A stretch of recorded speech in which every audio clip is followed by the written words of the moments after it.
Hello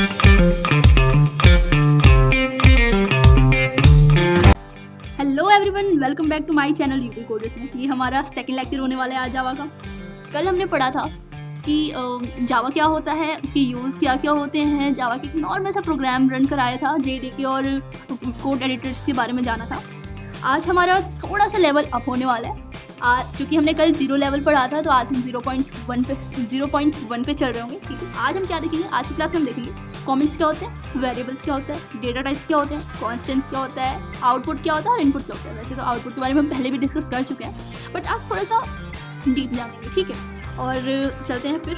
तो मैंने एक पहले से ही कोड एडिटर अपना नोटपैड++ ऑन कर रखा है। ठीक है, और पहले मैं क्या करती हूँ, इस फाइल को, आज हमारा चूँकि डे 2 है तो मैं इसको सेव करती हूँ डे 2 से। ओके, आपको मैंने कल बताया था कि जब भी हम जावा को क्या करते हैं, जावा को जब भी हम सेव करते हैं तो हम क्या करते हैं भाई, हम फाइल के नाम, हम क्लास के नाम से फाइल को सेव करा दें। ठीक है, तो ये बिल्कुल भूलना नहीं। ठीक है, और ये आप देख रहे हो ग्रीन ग्रीन ग्रीन, ये अभी इसके बारे में भी हम पढ़ेंगे। ठीक है, चलो पहले हम आपको बताते हैं कमेंट्स क्या होते हैं। ठीक है, कमेंट्स हम इसलिए यूज़ करते हैं ताकि हम अपने कोड को रीडेबल बना सकें। अब आप सोचेंगे रीडेबल क्या होता है भाई, ऐसे तो हम पढ़ ही रहे हैं अपने कोड को, तो इसको हमें रीडेबल अब क्या बनाना है। भाई मेरी बात सुनो, आप कोई क्वेश्चन आंसर लिखते हो तो आप क्या करते हो, आप पहले क्वेश्चन लिखते हो फिर उसका आंसर लिखते हो। आप ये भी कर सकते हो कि एक टॉपिक लिख दिया, टॉपिक को ब्लैक पेन से कर दिया और फिर उसके अंदर का मटेरियल लिख दो।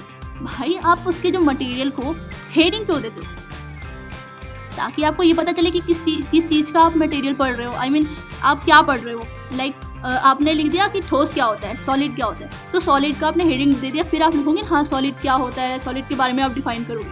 तो आपने वहाँ पे उस अपने कोड को, एक तरीके से अगर टेक्निकल वर्ड में बोले तो आपने अपने कोड को रीडेबल बनाने के लिए आपने उसका हेडिंग डाला। वैसे ही हम यहाँ अपने अगर कोड में देखें, अपने कोडिंग में देखें, तो अपने जावा में देखें, तो यहाँ पे हम कमेंट्स का यूज़ इसलिए करते हैं ताकि हम अपने प्रोग्राम को रीडेबल बना सकें। ताकि हम कोई कोडिंग कर रहे हैं, कोई प्रोग्राम लिख रहे हैं, तो अगर हम उसको 4 दिन बाद 2 दिन बाद अगर खोल के देखते हैं तो हमें वो चीज़ समझ में आए कि हम क्या लिख रहे हैं। ठीक है, हमने 4 दिन पहले क्या पढ़ा था, 2 दिन पहले क्या पढ़ा था। ठीक है, तो कमेंट्स हमारे बेसिकली 2 टाइप्स के होते हैं। ठीक है, कमेंट्स हमारे 2 टाइप्स के होते हैं। एक तो होता है सिंगल लाइन कमेंट्स, जैसे आप देख सकते हो। सिंगल लाइन कमेंट्स कैसे होते हैं, जैसे कि ये हो गया हमारे सिंगल लाइन कमेंट्स, ये हमारा हो गया सिंगल लाइन कमेंट्स। इसमें हम क्या कर सकते हैं, सिर्फ और सिर्फ सिंगल लाइन में जो भी लिखना है हम सिंगल लाइन में लिख सकते हैं। ठीक है, एक होता है मल्टी लाइन कमेंट्स। ठीक है, जावा में मल्टी लाइन कमेंट्स होते हैं। मल्टी लाइन कमेंट्स को कैसे लिखते हैं, तो वहाँ पे होता है एक बैकस्लैश, ठीक है, और एक एस्ट्रिक बैकस्लैश। ठीक है, और ये हमारा क्या होता है, ये हमारा होता है भाई, ये हमारा होता है मल्टी लाइन कमेंट्स। ठीक है, इसमें हम क्या, इसको मल्टी लाइन कमेंट्स लिखते हैं क्योंकि ये जब हमारा कोई मान लो हमारा जो क्या, हम कुछ ज़्यादा लिखना चाहते हैं, नंबर ऑफ लाइन्स में लिखना चाहते हैं, तो हम इसको यूज़ करते हैं। ठीक है, तो ये हमारा, हमने पढ़ लिया कि भाई कमेंट्स क्या होते हैं। ठीक है, तो हमने पढ़ लिया कि कमेंट्स क्या होते हैं। क्या स्टेप हमने आज पढ़ा कि कमेंट्स क्या होते हैं। ठीक है, Ctrl+X और यहाँ से मैं डालती हूँ Ctrl+V। हमने पढ़ लिया कि कमेंट्स क्या होते हैं, सिंगल लाइन कमेंट्स क्या होता है, मल्टी लाइन कमेंट्स क्या होते हैं। ठीक है, मैं लिख देती हूँ सिंगल लाइन, एक मिनट, मैं कमेंट्स के अंदर ही लिख रही हूँ। ये जो होता है हमारा जो डबल बैकस्लैश है, ठीक है, वो हमारा सिंगल लाइन कमेंट्स होता है। ठीक है, single line comments. Okay, and ये जो हमारा होता है ये मल्टी लाइन कमेंट्स होता है। मतलब मल्टीपल लाइन्स इसमें हम लिख सकते हैं, मल्टी लाइन कमेंट्स। ओके, तो ये मेरा मल्टी लाइन कमेंट्स। अब हम पढ़ते हैं वेरिएबल। ठीक है, वेरिएबल, ध्यान से सुनिएगा। वेरिएबल्स आपने 10th तो मैं बहुत पहले आ गई, आपने अपने बचपन में पढ़ा होगा, जब आपने बुक्स उठाई होंगी 3rd से ही आपने पढ़ा होगा इसको। आपने वेरिएबल और कांस्टेंट के बारे में पढ़ा होगा, वेरिएबल्स क्या होते हैं और कांस्टेंट्स क्या होते हैं। आपने वेरिएबल कांस्टेंट्स, या फिर हिंदी मीडियम वाले बच्चे होंगे तो उनके लिए चर अचर उन्होंने पढ़ा होगा। ठीक है, अब ये वेरिएबल कांस्टेंट क्या होते हैं भाई, ABCD ये सब क्या हो गए हमारे वेरिएबल्स हो गए। कांस्टेंट क्या हो गए, कांस्टेंट हमारे 2, 3, 4 न्यूमेरिक टाइप्स हो गए। मतलब कहने का मतलब ये कि जो वेरिएबल होता है इनकी वैल्यू जो होती है चेंज होती रहती है।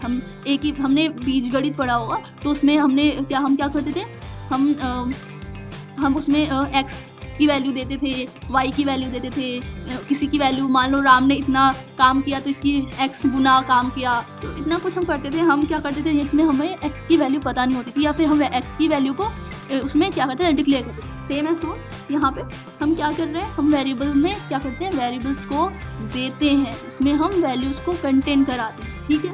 वेरिएबल हमारा एक कंटेनर होता है, ठीक है। डेटा टाइप्स क्या, सॉरी वेरिएबल्स हमने पढ़ लिया, ठीक है। और हमने कॉन्स्टेंट्स क्या होता है, कॉन्स्टेंट्स हमारा जिसकी वैल्यू चेंज नहीं होती, ठीक है। कॉन्स्टेंट्स हमारे वो होते हैं जिनकी वैल्यू चेंज नहीं होती। वेरिएबल्स हमारे क्या हो गए, A B C D E F, ठीक है, कुछ भी अल्फ़ाबेट्स हो गए, ठीक है। आप वेरिएबल्स क भी बना सकते हो, ठीक है। कुछ भी जिसकी वैल्यू चेंज होती है वो हमारा वेरिएबल्स है। लेकिन कुछ भी का मतलब ये नहीं, इसके भी कुछ रूल और रेगुलेशंस होते हैं। इसको डिफाइन करने के लिए, इसको डिक्लेयर करने के लिए भी कुछ रूल्स होते हैं, ठीक है। वेरिएबल को हमेशा हम कैमल केस में लिखते हैं, ठीक है। ये नहीं कि आपने फर्स्ट लेटर उसको कैपिटल में कर लिया और थर्ड लेटर को क्या कहते हैं, या फिर इसको इंटीजर से डायरेक्ट स्टार्ट कर दिया वेरिएबल्स को, तो ऐसा कुछ नहीं होता, ठीक है। अभी हम पढ़ेंगे कांस्टेंट क्या होता है। अभी हम वेरिएबल्स को ध्यान से पढ़ रहे होंगे। कांस्टेंट को बस एक नॉर्मल से कीजिए ना, जिसकी वैल्यू फिक्स होती है, लाइक 2 की वैल्यू चेंज होगी, क्या आप 2 की वैल्यू 2 देंगे, नहीं, लेकिन आप x की वैल्यू 2 दे सकते, ठीक है। तो x हमारा क्या हो गया, वेरिएबल हो गया, 2 हमारा क्या हो गया, कांस्टेंट हो गया, ओके। सो जैसे हमारा पाई हो गया, कुछ ऐसी कुछ जैसे लैम्डा हो गया, जिसकी वैल्यू फिक्स होती है, ये सब हमारा कांस्टेंट, ठीक है। चलिए हम अपना फिर यहाँ पे स्टार्ट करते हैं। देखो तो ये है हमारा जावा इंट्रोडक्शन टू प्रोग्रामिंग, लेक्चर 2 है हमारा, और ये हम पढ़ रहे हैं वेरिएबल। वेरिएबल क्या होते हैं, variable is a container storage area, ठीक है, यूज टू होल्ड डेटा। जो हमारा वेरिएबल होता है एक कंटेनर होता है जो कि डेटा को होल्ड करता है, ठीक है। Each variable should be given unique name. जितने भी वेरिएबल्स होते हैं, ठीक है, इनको एक यूनिक नेम दिया जाता है। ये नहीं कि मैंने एक वेरिएबल इनिशियलाइज किया, एक वेरिएबल डिक्लेयर किया 2, ठीक है, a इक्वल्स टू 2 दे दिया, तो ये नहीं कि दूसरा वेरिएबल भी मैं जब डिक्लेयर करूंगी तो a इक्वल्स टू 2 दूंगी, तो ऐसा नहीं होगा, तब एरर आ जाएगा। अगर हमें सेम ही वैल्यू देनी है, फिर डिफरेंट वैल्यू देनी है, तो हमें उसकी वेरिएबल के नेम को चेंज करना होगा, ठीक है। वेरिएबल को हम डिक्लेयर कैसे करते हैं, पहले हम क्या करते हैं, पहले हम वेरिएबल का नेम देंगे, ठीक है, और उसके बाद पहले हम डेटा टाइप देते हैं, फिर वेरिएबल का नेम देते हैं इक्वल्स टू, और फिर अपनी वैल्यू को इनिशियलाइज करते हैं, बाद में सेमीकोलन लगाते हैं, ठीक है। तो इसको भी हम पढ़ेंगे, ठीक है। अभी हम देखते हैं कि फिर हमने देखा कि कांस्टेंट क्या होते हैं। Constant is a variable in Java which has fixed value, it can't be assigned a different value once assigned, ठीक है। ये जो एक बार असाइन हो जाते हैं, इसके बाद कोई मतलब वैल्यू नहीं असाइन हो सकती, ठीक है। अब हम आते हैं डेटा टाइप्स में। डेटा टाइप्स क्या होता है भाई, देखो वेरिएबल्स को असाइन करने के लिए हमें डेटा टाइप्स की ज़रूरत होती है। Without data types you can't declare variables, okay. अभी जैसे कि मैं एक एग्जांपल दूं कि मैं कास्ट बात वैसे करती नहीं हूँ, लेकिन हाँ मैं अगर कास्ट का देखूँ तो हमें ये पता चलता है कि भाई ये जो है ये ब्राह्मण है, ये मुस्लिम है, ये हिंदू है, तो ये सारे हमारे क्या हो गए, कैटेगरी को बताते हैं। सेम ये जो डेटा टाइप्स होते हैं ये इसकी कैटेगरी को बताते हैं कि भाई इसकी कितनी कैपेसिटी है, ठीक है, और ये कितने बीट्स को, कितने बाइट्स को होल्ड कर सकता है, कितने नंबर्स को होल्ड कर सकता है, ठीक है। इसकी डेटा टाइप क्या है भाई, इसके टाइप्स क्या है, ये किस प्रकार का वैल्यू स्टोर करेगा, ठीक है। अभी जो बाल्टी है, बाल्टी में आप क्या करा सकते हो, पानी को स्टोर करा सकते हो, ठीक है, मिल्क को स्टोर करा सकते हो, ठीक है, तो ये सही है, ठीक है। और अभी चलो ठीक है, डेटा टाइप्स पढ़ लिया कि data types are declaration for variables, this determines the data type and size of data associated with variables which is essential to know since different data types occupy different size of memory. जो data types होते हैं वो different types की memory को occupy करता है, ठीक है। डिफरेंट टाइप अभी मान लो, ठीक है, वो चलो आगे पढ़ेंगे, ठीक है। अभी बस इतना ही समझो कि जो डेटा टाइप होता है, वेरिएबल को डिक्लेयर करने के लिए डेटा टाइप्स मस्ट होता है, ठीक है। डेटा टाइप्स बताता है कि किस तरीके का जो हमारा वेरिएबल है उसने वैल्यू को क्या कंटेन किया हुआ, ठीक है। There are 2 types of data types, 2 types के डेटा टाइप्स होते हैं। First is primitive data type and second is non primitive data type. भाई प्रिमिटिव डेटा टाइप क्या होता है, प्रिमिटिव डेटा टाइप होता है टू स्टोर सिंपल वैल्यू, ठीक है। नॉर्मल सी वैल्यू स्टोर कर ली, 22 कर ली, 25 कर ली, 6.799 कर ली, नॉर्मल सी वैल्यू को स्टोर कर लिया, ठीक है। लेकिन जो नॉन प्रिमिटिव डेटा टाइप होता है to store complex value like string और एरे, ओके। स्ट्रिंग एरे भाई जब आप आगे पढ़ोगे तब आपको समझ में आएगा। अभी एक नॉर्मल सा आइडिया दे देती हूँ कि स्ट्रिंग क्या होता है। स्ट्रिंग में क्या होता है, हम क्या करते हैं, एक कैरेक्टर का सेट स्टोर कराते हैं, ठीक है। और जो हमारा एरे होता है इसमें हम मल्टीपल वैल्यूज़ को एक ही वेरिएबल में इनिशियलाइज कर सकते हैं, लेकिन प्रिमिटिव डेटा टाइप्स में ऐसा नहीं होता, ठीक है। तो हम वो आगे पढ़ रहे होंगे। अभी हम ये देखते हैं प्रिमिटिव डेटा टाइप क्या होता है। This are the fix data types. Okay, fix size, इसकी फिक्स साइज होती है। अभी देखते हैं ये data type meanings and bits और रेंज।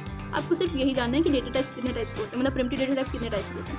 तो बाइट होता है, शॉर्ट होता है, इंट होता है, लॉन्ग होता है, फ्लोट होता है, डबल होता है, कैर होता है, बूल होता है। ठीक है, अभी ये बाइट का काम क्या होता है, ये टूज कॉम्प्लीमेंट इंटीजर्स को होल्ड करता है। ठीक है, अभी आप टूज कॉम्प्लीमेंट पढ़ा होगा आपने डीई में, ठीक है, डिजिटल इलेक्ट्रॉनिक्स में पढ़ा होगा, जिसमें आपने अभी देखो जो कंप्यूटर होता है क्या समझता है, 0-1 बाइनरी नंबर समझता है, राइट।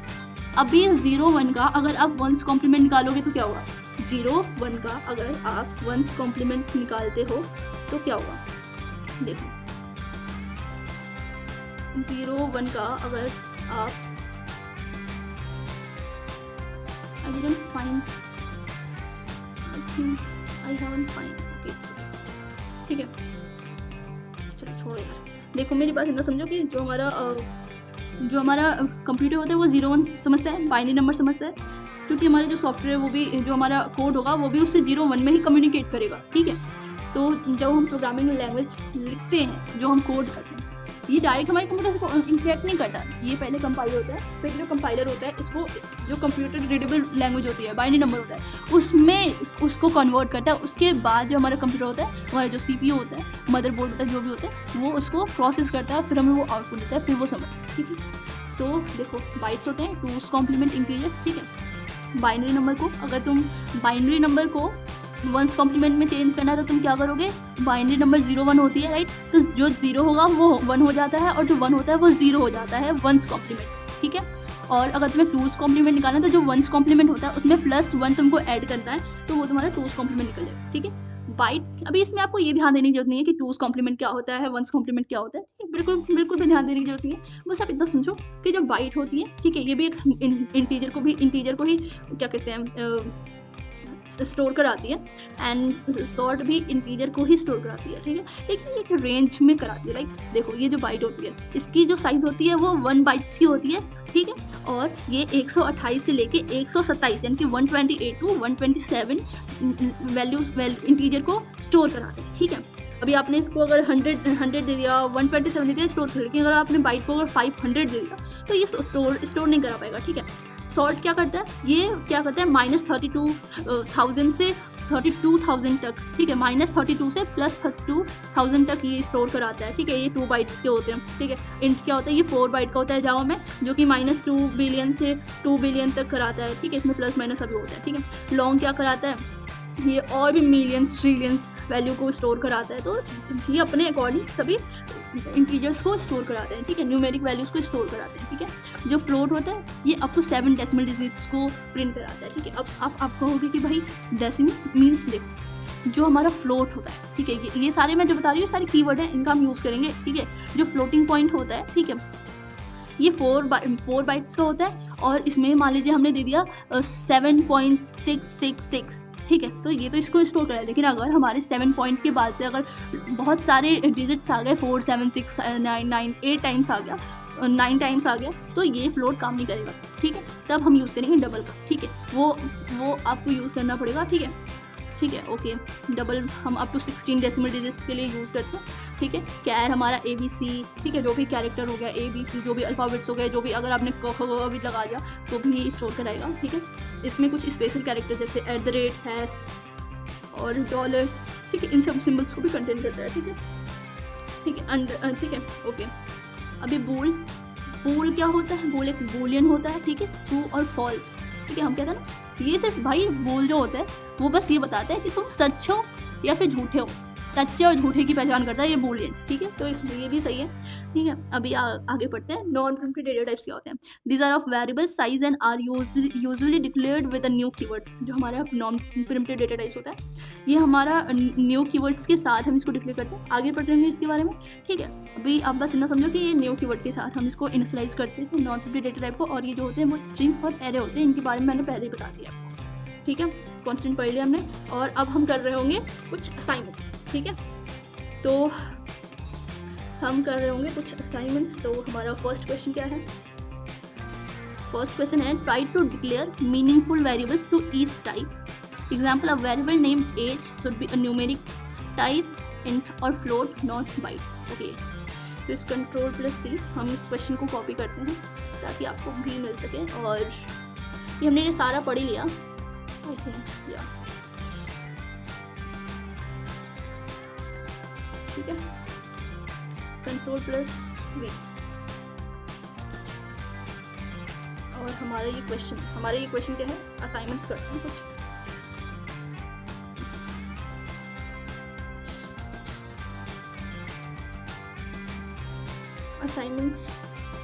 असाइनमेंट 1 क्या है, फर्स्ट क्वेश्चन क्या है, try to declare meaningful variables of each type, example of variable name that should be a numeric type. Okay ठीक है, समझ में आया क्वेश्चन क्या कह रहा है भाई, कह रहा है क्वेश्चन को ध्यान से पढ़ो, समझ में आ जाएगा। इसने यही बोला है कि जो हमने अभी वेरिएबल्स पढ़ा है ना, सारी डेटा टाइप्स पढ़ा है, ठीक है, उसी को बस तुम बताओ, तुम बस जितने भी न्यूमेरिक डेटा टाइप्स हैं, सारे जितने भी टाइप्स के हैं न्यूमेरिक वाले, सभी को प्रिंट करा दो, ठीक है। तो मैं करती हूँ कोड,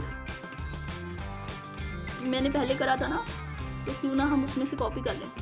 कल हमने स्ट्रक्चर समझा था, लिखने में टाइम लगेगा, तो हम क्यों ना कॉपी कर लें। भाई वो इंजीनियर कैसा जो टाइम सेव ना करे कॉपी पेस्ट करके।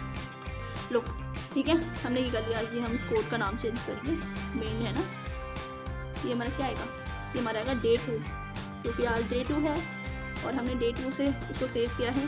क्लास के नेम हम कैपिटल से करते हैं, ये चीज़ याद है ना, क्यों नहीं हो रहा भाई, ठीक है।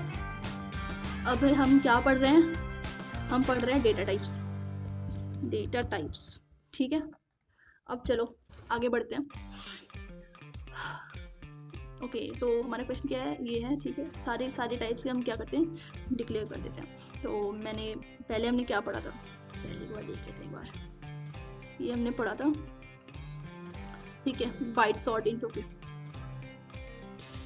खुला है यार, ठीक है, बाइट इक्वल्स टू कितना, सॉरी बाइट, और मैंने एक ही, क्योंकि हमें क्या करना है, एज से ही बनाना है, तो मैंने ये कर लिया, एज मैंने दे दिया भाई, इसकी एज 20, ठीक है। उसके बाद मैं इसको कर देती हूँ Ctrl+T, ठीक है। अब ये सारे आ जाएंगे। वैसे मैं वहाँ पे नेक्स्ट लाइन लगा के भी कर सकती थी, लेकिन मैंने सोचा कि ऐसे ही कर लेती हूँ, ठीक है। बाइट, ये हमारा क्या हो जाएगा, सॉर्ट हो जाएगा, ठीक है। ये हमने इंट कर लिया, ठीक है। ये हमने फ्लोट कर लिया, FLOAT, फ्लोट कर लिया। यहाँ पे हमने डबल कर लिया, TOUPLE, डबल, ठीक है। Byte, short, int, float, double, और भी कुछ है क्या, कुछ और भी है क्या, फ्लोट, लॉन्ग बच रहा है बस, लॉन्ग। चलो भाई तुम पहले निकलो, तुम्हारे वजह से दिमाग खराब हो रहा है। चलो लॉन्ग करते हैं, लॉन्ग, ठीक है। और ये सब के एज में बदल देती हूँ, ठीक है। वैल्यू को हम सेम ही रखेंगे ताकि हमें डिफरेंस पता चलेगा कि भाई हाँ किसमें कितना डिफरेंस है। वो जब आप खूब सारे वैल्यूज़ को जब डिक्लेयर करेंगे तब आपको पता चलेगा, ठीक है। अभी ये आपको नॉर्मल सा पता चल जाएगा। और ये हम करते हैं सेव। भाई सेव क्यों कर रहे हैं, सेव करेंगे तभी तो आउटपुट मिलेगा, लेकिन उससे पहले हम एक और काम करेंगे। काम क्या है भाई, सबको प्रिंट नहीं कराओगे क्या, Ctrl+C, Ctrl+V, ओके। तो डेटा टाइप्स ये मैंने कर लिया। अभी मैं सबको क्या करूँगी, यहाँ पे मैंने एज लिखा, एज, ठीक है। अभी मैं सबको रिप्लिकेट करूँगी। वैसे तो मैं /n, सुनो, मैं एक लाइन में भी प्रिंट करा सकती हूँ और मल्टीपल लाइन्स में भी प्रिंट करा सकती हूँ। तो मैं ये प्रीफर करूँगी कि आप एक ही लाइन में प्रिंट कराओ, ठीक है। मैंने दोनों में दिखा देती हूँ कि हाँ कैसे हम एक लाइन में करा सकते हैं, कैसे दोनों लाइन में, ठीक है। तो मैं क्या करती हूँ,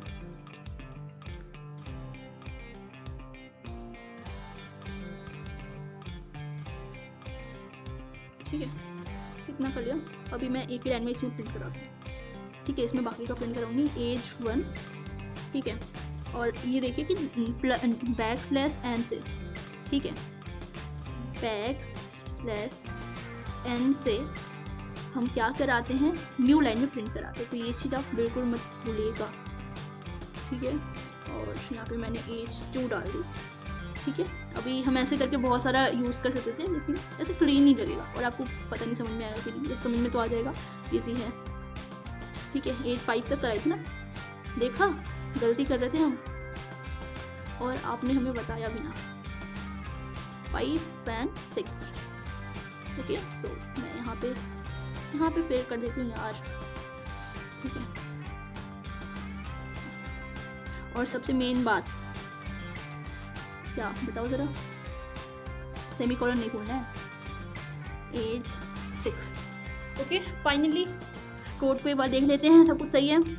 सब कुछ सही है। चलो सेव करते हैं, देख लेते हैं भाई रन होता है कि नहीं। आपको क्या लगता है रन होगा भाई? क्यों नहीं रन होगा? आ गया रन होगा। क्या हुआ, क्या आया आंसर? देखो ये आया डेटा टाइप्स, यहाँ पे हमने करा था डेटा टाइप्स, ठीक है। स्ट्रिंग प्रिंट हुई, ठीक है। अब डेटा टाइप्स क्या क्या है, 20 आया, बाइट का 20 आया, एज का 20 आया, इंट हमारा नॉर्मली है, ठीक है। एज का 20 आया, ठीक है। अभी एज 4 हमारा जो है फ्लोट, इस पे देखो 0 आया है, इसका मतलब क्या है, ये 0.0, ये क्या है, डेसिमल है, राइट। डेसिमल्स में आया, डबल का डेसिमल में आया, लॉन्ग हमारा ऐसे इंटीजर टाइप में, ठीक है।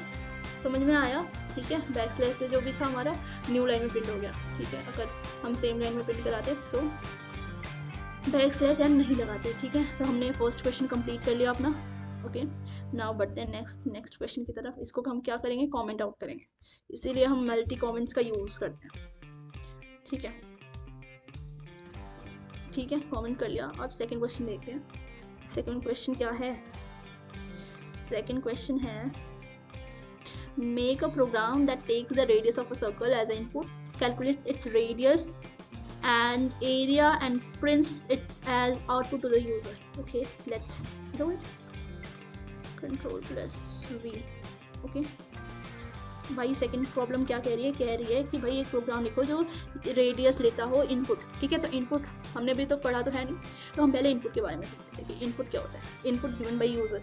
देखो इनपुट को जब भी हमें इनपुट, अभी हमें यूज़र से इनपुट लेना है, ठीक है। तो वो जावा में हम कैसे लेते हैं, हम पहले क्या करते हैं, हम एक पैकेज को इंपोर्ट करते हैं, ठीक है। फर्स्ट स्टेप हमारा क्या होता है, फर्स्ट स्टेप हमारा ये होता है कि हम पैकेज को, ठीक है, पैकेज को इंपोर्ट करते हैं, ठीक है। इंपोर्ट करते हैं, ठीक है। पहली चीज़ हम क्या करते हैं, पैकेज को इंपोर्ट करते हैं, ठीक है। दूसरी चीज़ हम क्या करते हैं, दूसरी चीज़ हम लिखते हैं कि स्कैनर क्लास। दूसरी चीज़ जो करते हैं वो स्कैनर क्लास को लिखते हैं, ठीक है। तो हम पहले जब हमें यूज़र से इनपुट लेना है तो हम पहले पैकेज लिखेंगे, पैकेज का नाम लिखेंगे, ठीक है। और उसके बाद हम स्कैनर क्लास को लिखेंगे, ठीक है। चलो आगे आते हैं इधर और इसमें देखते हैं कि भाई कैसे हम लिखते हैं। चलो तो हम पहले पैकेज का नाम करेंगे इंपोर्ट। तो यहाँ पे हम लिखते हैं import java dot util dot asterisk और सेमीकोलन, ठीक है। ये एस्ट्रिक का मतलब होता है पूरा होल।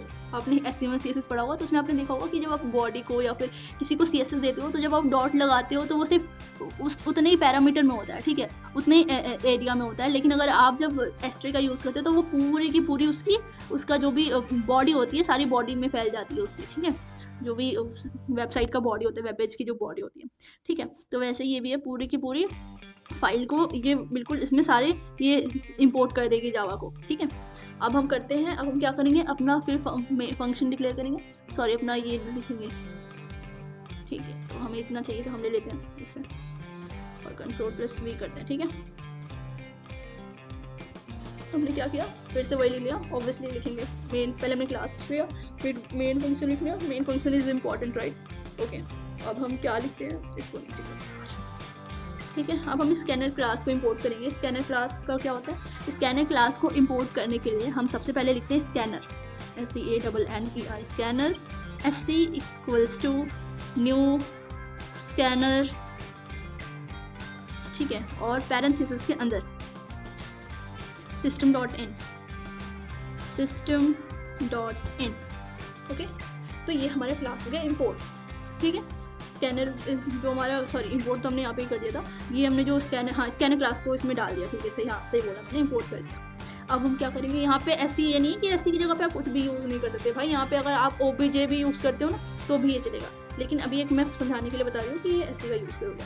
ठीक है। स्कैनर के बाद अब हम क्या करते हैं, अब हम अपने क्वेश्चन को देखते हैं। क्वेश्चन कह रहा है कि रेडियस सर्कल का प्रिंट कराना है यूजर से लेके, और इसकी रेडियस को कैलकुलेट करना है, और इसके एरिया को भी प्रिंट कराना है। ठीक है, ओके भाई सुनो, इसकी रेडियस को आप प्रिंट कराओ, रेडियस ऑफ एरिया मैं प्रिंट कराती हूँ। ठीक है, रेडियस ऑफ सर्कल मैं प्रिंट कराती हूँ, एरिया भाई कुछ नहीं करना है, बस फॉर्मूला लेके इसमें सेव देना है। वेट दिखाती हूँ, देखो अभी मुझे क्या नेक्स्ट। ठीक है, सब कुछ सही है, चलो ठीक है आगे चलते हैं। अब हम क्या करेंगे, अब हम करेंगे कि बस एक डबल लेंगे। ठीक है, डबल लेंगे और उसमें हम क्या करेंगे, सी इक्वल्स टू में, क्योंकि हमें रेडियस ऑफ सर्कल चाहिए, तो हमने सी ले लिया। ठीक है, और हमें रेडियस, हमें जो क्या कहते हैं, जो हमारा ये होगा वो हमें सी देगा। ठीक है, क्योंकि हमें रेडियस प्रिंट कराना है। ठीक है, तो रेडियस हमने क्या किया, यूजर से सर्कल को ले लिया, फिर हमें सर्कल का एरिया इसने दे दिया। उसके बाद हमने क्या किया कि रेडियस को प्रिंट कराना है, तो रेडियस को लेंगे। तो जब रेडियस को लेंगे तो रेडियस हमारे क्या होता है, सर्कल ऑफ रेडियस क्या होता है, सर्कल ऑफ रेडियस हमारा होता है, यहाँ पे हमने लिख रखा है r equals to C by 2 pi. ठीक है, पाई की वैल्यू क्या होती है 3.141। ओके, तो हम यहाँ पे ये कर लेते हैं, हम यहाँ पे करेंगे c divide by what, divide by. अब भी देखो इसमें बोर्ड मास का रूल नहीं अप्लाई होता, ये कोडिंग है। ठीक है, ये प्रोग्रामिंग लैंग्वेज है, तो इसमें ये ऑपरेटर्स की प्रायोरिटी चलती है। ठीक है, तो c इक्वल्स टू 2, ठीक है सॉरी 2 इंटू, और हमारा हो गया 3.141। ओके, तो ये हमारा हो गया। पहले इसको कैलकुलेट करेगा, फिर इसे डिवाइड करेगा। ठीक है, और हमें प्रिंट क्या कराना है, ठीक है अभी हमें सर्कल ऑफ रेडियस प्रिंट कराना है।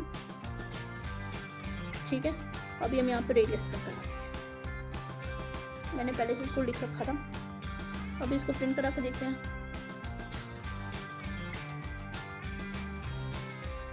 हाँ, अब हम क्या करेंगे, अब हम देंगे अपना रेडियस, जो सर्कल का एरिया, तो हमने दे दिया 5, तो हमें ये प्रिंट होके मिला 0.79592। यू कैन सी कितने सारे डिजिट के बाद वाले नंबर्स हैं।